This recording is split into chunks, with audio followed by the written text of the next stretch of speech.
this makes so much sense. Why have I not come across a platform like this before? And I look back now at the first event, and I think I drove 3 hours because I was so committed to like doing this first event. And now I look back and think, why did I do that? Nothing worked for about half an hour. And so we were stood in the kitchen. I was there with the server. I said, I don't know what I'm going to do.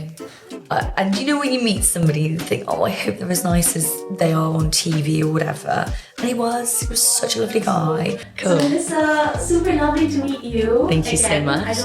We didn't really speak much at ChefCon, so it'll be nice to get to know you a bit better and learn more about your background today. Yes. And I would love to start off by finding out how you became a chef. Yeah, okay, so thank you so much for inviting me here. It's super exciting to be here, so thank you, Dom, as well. And I absolutely loved ChefCon. I thought it was brilliant. It's such a great concept, and just to bring all the chefs in one place was brilliant, so thank you. How did I become a chef? So I grew up in hospitality. My parents owned pubs and restaurants when I was really young. So I got thrown into the kitchen, and really fortunate to work alongside some really experienced and talented chefs. And at that age, you know, being really curious, I was like, how do you make this? How do you make that? How do you do that? So that was for a couple of years. So I did that, learned some things on the tools. And then it kind of became kind of like a side hustle of just doing, you know, occasional bits, etc., working in kitchens. Was that in your family's Yeah. Whenever you... Exactly, whenever there wasn't a chef in, or if there wasn't a chef for some time, I'd take over, etc. So that was fun. But then I, you know, was working full time. I worked in a bank for 15 years. And so I always did these things as like a kind of side hustle. Yeah. Then I did other things. And then up until recently, I was working as head of sales for a company and still doing or, you know, events, etc., private dining. I was told I was the only person that my friends knew who took time off work to work. That's crazy. Yeah. The thing is, when you're working as a head of sales or at a bank, like those are, it's a pretty intense job. And then in my free time, let me go and cook. Let me do something I love in my free time. And so when I got made redundant from that job 2 years ago, and it was it didn't feel like at the time, but it was a blessing in disguise. And everyone kept saying, why are you not doing this full time? Right? And I was like, it's such a big thing to suddenly go from structure and, you know, having a guaranteed amount of money each month, etc., that you can depend on, to then you depend on yourself. Yeah. And I took the money that I got made redundant with and threw it into launching my business. And I have not looked back. And I did that for 6 months, was doing other events and just full on. And then I joined MyHungry in April last year. Wow, and so 1 year anniversary. Yeah, it is. Yeah, pretty much. Thank you. And I have not looked back. I've been, like, your platform has been an absolute lifesaver for me as a self-employed person. So how did you find out about the platform? Just Instagram. And I was like, this makes so much sense. Why have I not come across a platform like this before? I worked with a local one in Bristol on a much smaller scale, called All About the Cooks. Sadly, they don't exist anymore, but they did something similar-ish. But it was more about home cooks as opposed to, say per se professional cooks or chefs. And I was just, from the first event that I did, until obviously all the events I do now recently, it's just been mad, and it's just exploded.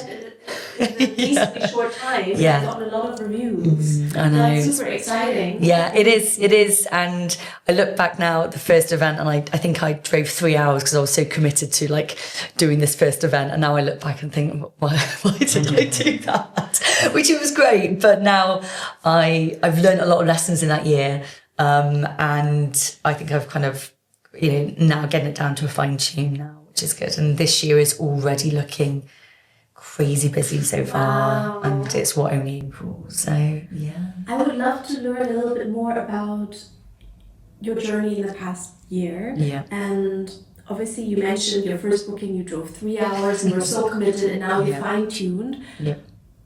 What are some of the fine-tunes that you've done, and what are some of the learnings from first kind of starting off and that you did, and how are you doing things a bit differently now? Yeah, I think when I did my first booking, it was great. It was over literally in the depth of Wales, and it didn't actually, as far as the crow flies, didn't look like it was far. I think it said it was like something like 60 or 70 miles, and I was like, fine.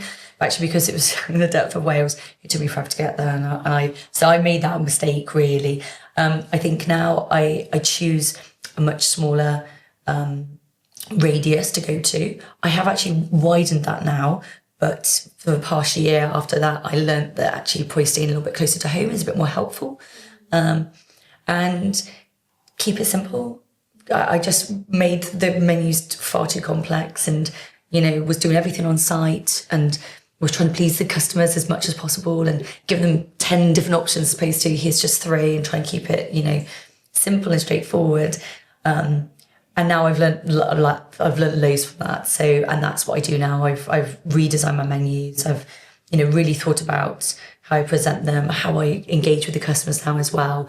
Instead of just being a yes person, really actually consulting on that, and still giving them an amazing experience. So yeah. It sounds like you just gained a lot of confidence throughout the journey to kind of understand, I was giving too much. Yes. And also I can be a bit more firm when I'm kind of communicating. Definitely. Yeah. And I think, at first that was my first booking, so I was over the moon. I wanted just to please the customer, and I wanted to get that first booking, off the ground. And then I actually had a booking last week that I'd booked last year. And we booked it that far in advance, and I look back and think, I was underselling myself in terms of price as well. And you're right, it's that confidence, and it's okay to say no to a client, and you've got to be comfortable with being a bit uncomfortable sometimes, and just saying, look, actually, I know my worth. And now I'm, say, look, actually, this is the price. Because customers always come back and say, could you go down a little bit in price, or could you do this, or could you do that? And you're like, actually, no. And you just explain to them the reasons why. And the customers always come back and say, okay, fine. The fact that they're asking you, yes, is that they're interested. It's because they're interested in of you. course. Otherwise they wouldn't ask. They would just ignore your quote. Yeah, exactly. They likely got quotes from other chefs as well. Of course. They're just trying their luck. Yeah, absolutely. And I'm realising as well now, I used to be... I used to take my time with replying to quotes and things like that. And I've even noticed the past month where I've now clicked on a quote that probably came through maybe in a few hours ago, and it said 10 chefs have already quoted. And I'm like, you're kidding me. So speed is definitely the essence now as well. So if I want to, secure a quote, or at least that initial conversation, if they haven't come to me, then yeah, it's about doing that. But I have been really fortunate in the last year, up until the end of the year, that I didn't have to reach out to anybody to quote. Everyone was coming to me.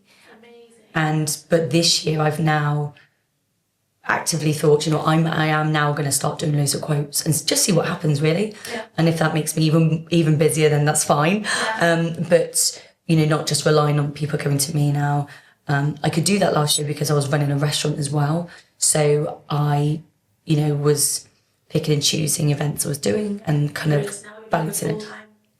Yeah, so I was also running the restaurant up until last week. So I've given that up, so as well as doing the events on the weekend. Right, and I'll be doing service on a Saturday till 4:00, dashing straight over to my to my event.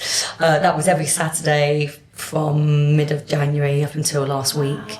So how did you manage that? It's just a lot, and I think just being highly functional and being able to do something like that. But don't get me wrong, it's I think I do well under pressure, particularly time, when it's of the essence. I thrive on that. And yeah, but that's now finished, and it was going to come to an end anyway this April. So now I'm just fully focusing on events, and that's it now. That's very exciting. It's a bit daunting, but also... It is, because I think there's the comfort of, of service, which can come, sometimes you don't know if 10 people are going to walk through the door, or 100 people, particularly on a Sunday. But, I like the comfort of knowing how many people I'm cooking for, knowing what I'm going to be paid, knowing what time I've got to be there, etc. I like structure. But now that it's just events, it is a little bit, a bit daunting, but that's fine. I'm sure you'll find your new structure within Yeah, obviously of course. the more dynamic Yeah. setup of private dining compared to obviously restaurant shifts. I think so. And I prefer dining. I do. I don't get me wrong. I do love being in the kitchen because I love being around people. So when, private chefing can be really lonely, and that's why it was also great to go to ChefCon because you're like, yes, other potentially lonely people. Yeah, exactly. And it's nice to have a network of people that go through the same thing as you. And, I do occasionally take someone with me as a server, particularly if it's a large, mainly groups of 10 or above. I take someone with me. But I still, when I'm doing the prep, it's by myself. And so being in the kitchen is really nice where you've got other people around you. Yes. Yeah, it is. Yeah. I know the kitchen is a bit of a controversial environment. I know you've mentioned that it's very nice to be able to chat. Yes. And to kind of, have that company compared to preparing on your own. Yeah. I also spoke to a female chef earlier who said that in all the kitchens, and she's worked in, including like a 2 Michelin-star restaurant kitchen, she's always been the only female, and the environment was always very hard for a woman. Yeah. And what is your experience like working in kitchens? Yeah. I know obviously there are some nice experiences, but potentially also some others. Yes. And how do you think about leaving restaurants and working for yourself and the aspect on mental health? On the one hand, you obviously have loneliness that you've mentioned, but how do you compare these? Yeah, I mean, I echo what the other female chefs said. I very often, so I do some kind of freelance work as well. So I was at Exeter races last week, and all men. I then worked at Cheltenham races for a whole week, all men. Wow. And so there is, there's often very much a laddie environment in the kitchen, They make jokes, blah, blah, blah. So you've got to try and maybe kind of fit in sometimes, and that's fine. I don't mind. I can have a laugh and talk about most things, and that's okay. But it can be particularly intimidating, if it gets very intense and you've got people who shout or, not necessarily me, but if something is happening or what's going on, you've got to be a very tough, resilient woman in a kitchen. And, if someone does blow up at you or whatever it is, and, That's thick skin. Oh, for sure. And also, the environment I create in my kitchens, it's fun. The amount of people have said, you're the only chef that's ever said thank you to me. And I'm like, really? Do we not say thank you in kitchens to each other? And so, that's the environment I create in my kitchens. And I like, and it's inclusive, all of that. But it is very tough working in commercial kitchens. And I think there's some very old school mindsets out there. So of, people who shout or people who go crazy, and that's really tough even to witness or to, to be exposed to by yourself. But, so yes, commercial kitchens that aren't my own, I only do freelance work now. I did actually work in a kitchen last year for 6 months, just to get a bit more experience of working in a commercial kitchen.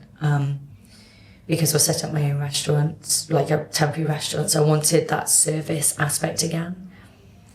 It was long days, you're talking like 8 a.m. till 10 p.m. Sometimes, often even without a break.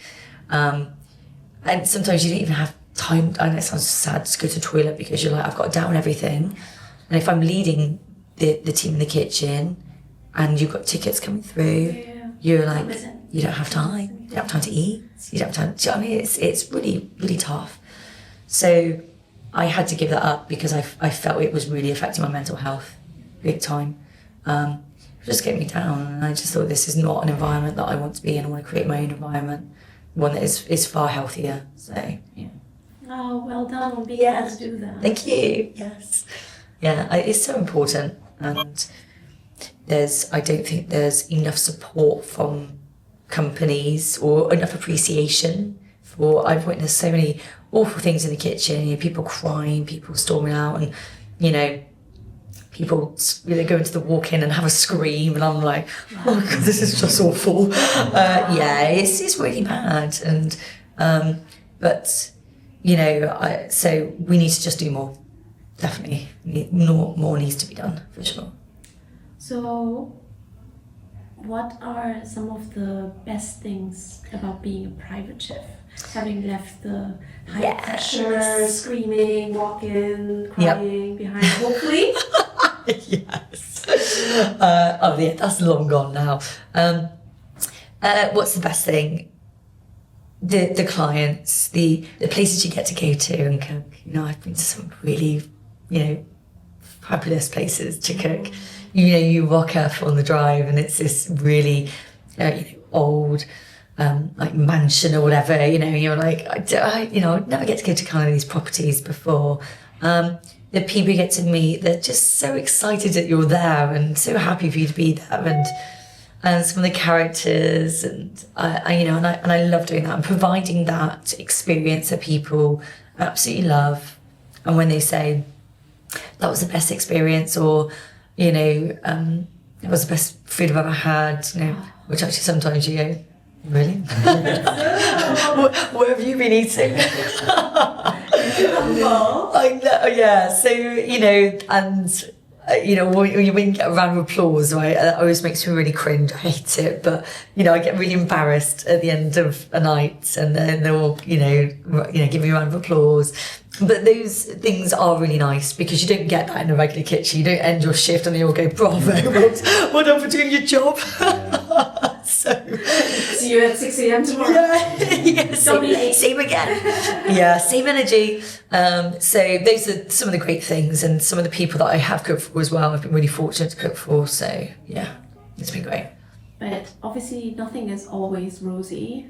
What are some of the biggest drawbacks of being a private chef? A couple of things we've always spoken about.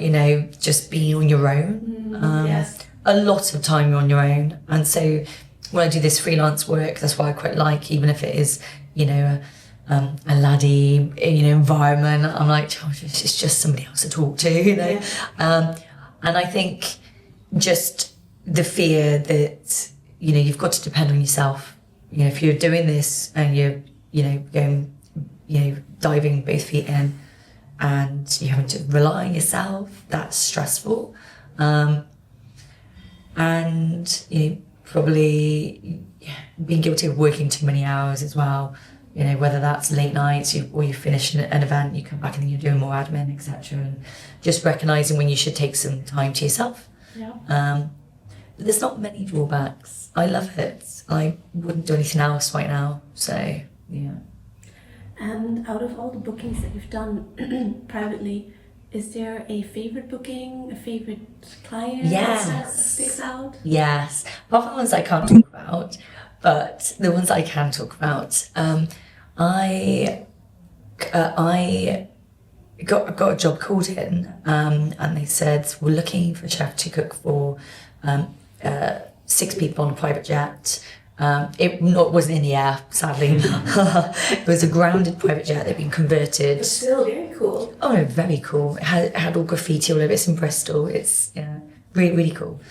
So they said, you're going to be cooking for a few people from Triodos Bank, which is one of the ethical banks in the UK. And I said, okay, great, that's fine.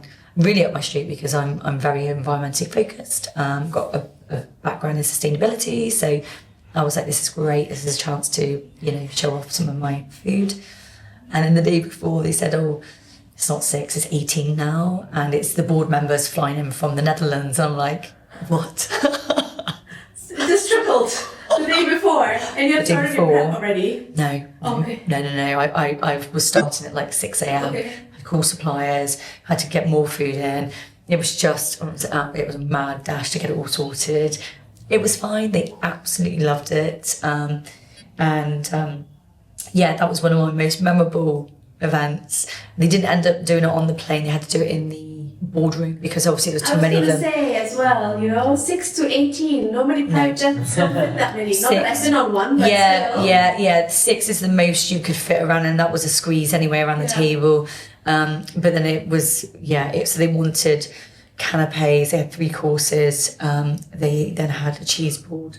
There was a lot of food, but it was such a great event. It's probably one of my favourite ones. Amazing. Certainly memorable from last year, that's for sure. So, I think there's something around the change as well, and the adrenaline that makes it super memorable, and the fact that it went so smoothly. Yes. That just makes it such a success. I know. And once it was when the last plate of dessert went out, and we just all stopped in the kitchen, I was like, oh, guys, we've pulled that off. That's amazing. That is amazing. But it didn't help the fact that I was Googling the people on the guest list the day before, and I was getting more and more terrified of, these are big deal people from Triodos. And I'm like, oh, gosh, this is... right. But then, then you start questioning yourself. There's always that little part of you that goes, is what you're doing good enough? And, and then once it's all done, you're like, that was great. Yes, yeah.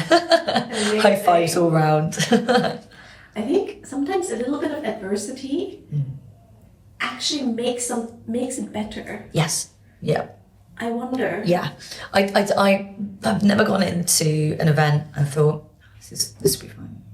There's always a part of you that says, oh, what if, this goes wrong or that goes wrong, or, and I think that's really healthy. I think the moment you start getting complacent, things can go wrong. And you're not prepared for it. Yeah, exactly. You should always be prepared that something might not quite go. What if the oven is not working or something? I've had that happen. Oh gosh. Yeah. Let's talk about it.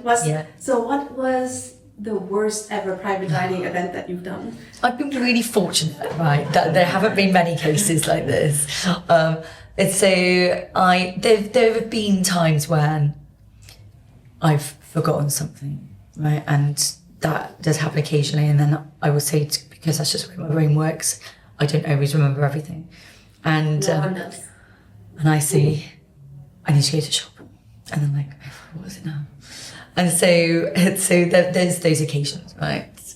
It's never been that disastrous. I've left like the main course behind you. I mean, it's never been like that disastrous. It's just something. Lucky you, because it's happened to some other things. Oh, don't. I cannot imagine what that must be like. And I did actually leave some vegetables once, but there was a farm shop literally just across the road. And I was like, this is amazing. So I told the clients, I actually forgot your vegetables tonight, but I've gone down the road and blah, blah, blah. So it creates the stories, so that's fine. But do you remember the storms that we had towards the end of last year? Yes. Yeah, I can't remember what the storm was called now. Like in Bristol, Wales especially. Yeah, and the wind was like ridiculous. So turned up to one event in Clifton and Bristol. Really fancy do. They were all dressed up in like black tie. It was someone's 60th. So it was a real, big deal for them. Yeah. So we turn up and I start cooking, and I was cooking like roasted duck breast. So I was cooking it off, and I was going to put it in the oven to finish it off. So I started cooking that off and started doing some other things. Tart tatin I was making up. I was going to put it in the oven to finish it off. All the power went out, and it never came back on.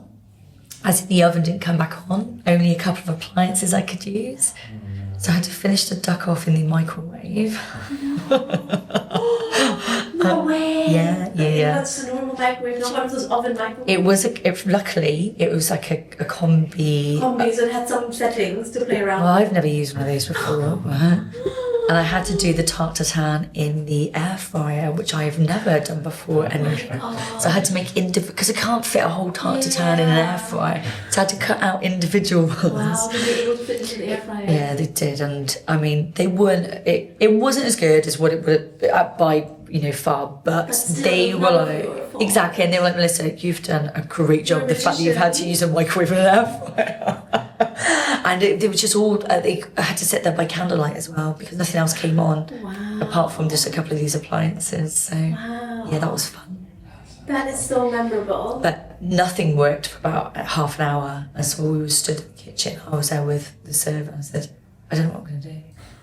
I literally don't know what I'm going to do, but it was fine. Wow. Some of it came back on, so it's okay. And they were really understanding, so I mean, you could not be, right? You must have been like celebrated like a superhero that you still managed to feed them. I'm so happy to despite get nothing else. Yeah. Like nothing going on. Just happy to get something on the plate and be able to feed them. That's what I was just happy about.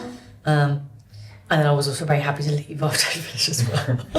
But they must have an amazing story to tell too. Of course, Big, like, celebration, electricity in the middle of the storm. Honestly. And then the chef, we still had an amazing meal regardless. Yeah. Wow. They were really pleased, so yeah. That is super It's cool. fun. Now, with a lot of the experience that you have now, what advice would you give someone who's considering to start off as a private chef?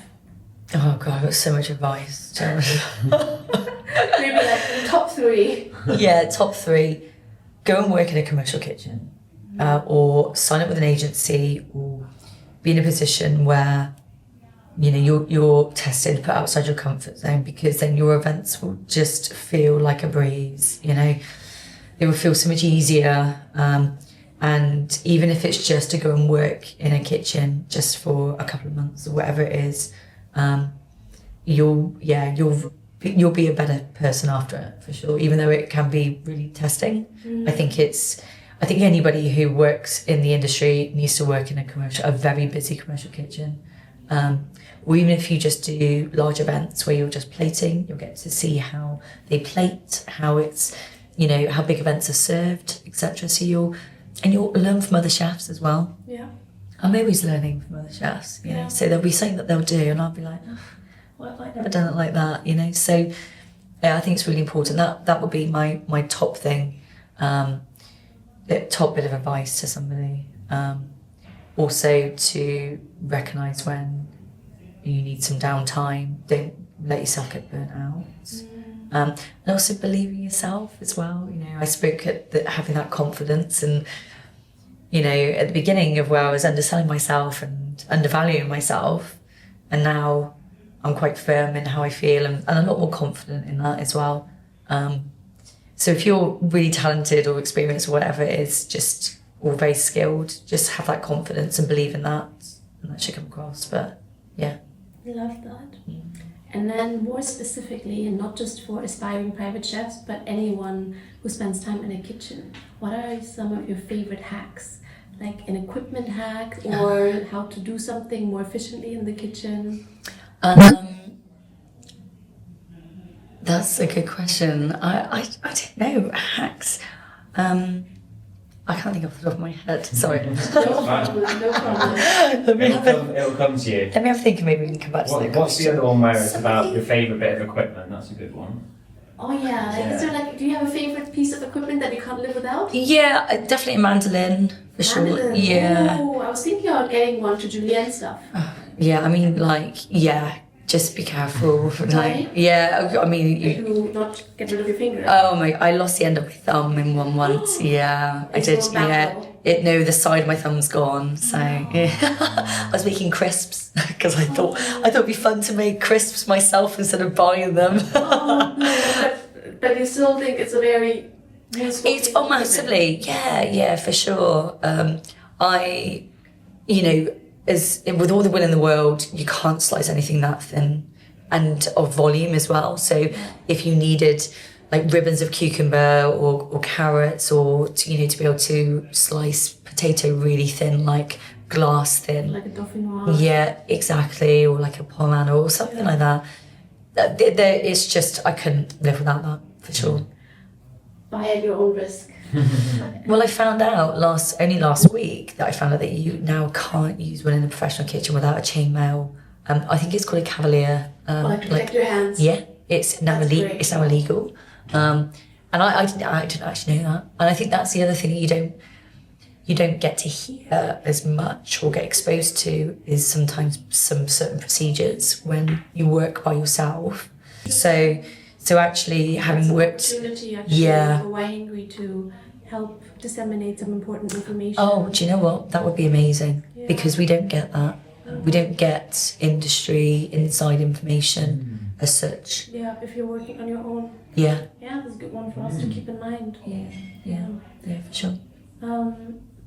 I think there are 2 more questions, kind of closing questions that we like to ask. Yep. One of them is a dream dinner party guest or dream client that you would love to cook for. Do you know what? I kind of get the feeling that maybe everyone would have said this. Anthony Bourdain, any chance? You Yeah. know, you've got a good feeling. You were the third person who's mentioned him. What an incredible person he was. I've read the book, and Yeah. I think based on the book, I remember that they were talking about the sourdough starter. Right, Do you yes. remember that? No, I don't. I read his books years ago. Okay. I haven't revisited them, so But yeah. like, I just remember when I was reading it, I was like, I want to try this bread. Right. It sounds so insane. Yeah. But I'm taking away from how amazing the book is by just focusing on the stupid bread. I remember one part of the book where he talks trash about Jamie Oliver, and he really disliked Jamie Oliver, and it's actually, I absolutely adore the guy. Hi Jamie, if you're watching, right? Yeah. I met him years ago, and you know when you meet somebody you think, oh, I hope they're as nice as they are on TV or whatever, and he was such a lovely guy.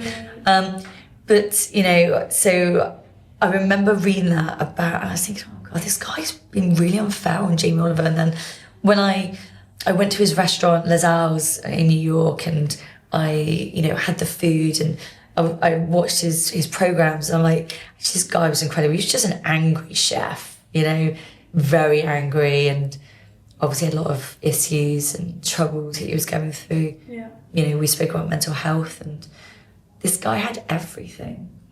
You know, he had everything, and he still didn't want to be here. Crazy. And, you know, some of us won't even have a fraction of that. Yeah. We have to put that into perspective when we talk about, or when we think about that. You know, this is someone who on the outside, whatever we thought was rosy, Yeah. and it isn't always the case. So if I could bring him back, I absolutely would talk about put the world to rights. I think I could do that with him over a drink. Oh, that's very nice. Indeed. Well, death row meal. Death row meal. So my death row meal. So in my personal life, I would say about 90% vegetarian. But it's really difficult to be vegetarian when I'm cooking for other people. The one thing that I'm passionate about is using produce that is environmentally friendly, and I specialise in wild meat. So I try and explain that to the customer. This is the reason why, and this is why I give you a menu to have venison, duck, you know, wild boar, etc. Yeah. So I kind of advocate that to the clients. If that's not their thing, that's fine. But I'm just trying to give them a different experience. Yeah. So if I could eat anything, it would be things that would be on my naughty list, basically. You know, so things like lobster for sure. I absolutely love lobster, and I don't deter away from those things because I don't like them, but it's just for, you know, my own preference. Yeah. So lobster, and maybe like a tomahawk with a really good peppercorn sauce, which Oh, I love peppercorn sauce. It's my favorite steak sauce. I could drink it. Do you know what? It's So just good. so good, isn't it? Yes. So that peppercorn sauce, fries with tons of salt on them, because that is my weakness. Fries. I love fries too. That is such a good meal. Yeah, that's. Yeah. I think if I could be anything, I would be a French fry for sure. Yeah. I love that meal. I might. Yeah. I'll keep that in mind. And I'm not a dessert person. I'm not a fan of sweet things. So it would have to be cheese board. Yeah, all round for sure. Wow. Nice. Yes, indeed. Well, thank you very much, Melissa. Oh, no, thank you for having me It was here. amazing to learn more about you and your journey. Thank and you. Very excited to share this with other chefs and clients so they get to know you as well. Exciting. Yeah, thank you so much for having me here. And like I said, you know, at the start, it's been amazing working with yourselves. So yeah, it's honestly, I'm so excited for this year. Last year was lots of learnings, and this year it's, yeah, Lots of growth. full steam ahead, lots of growth, absolutely. And you know what? I absolutely have grown as a person, yeah, for sure, in the past year. So thank you. Thank you. Cheers.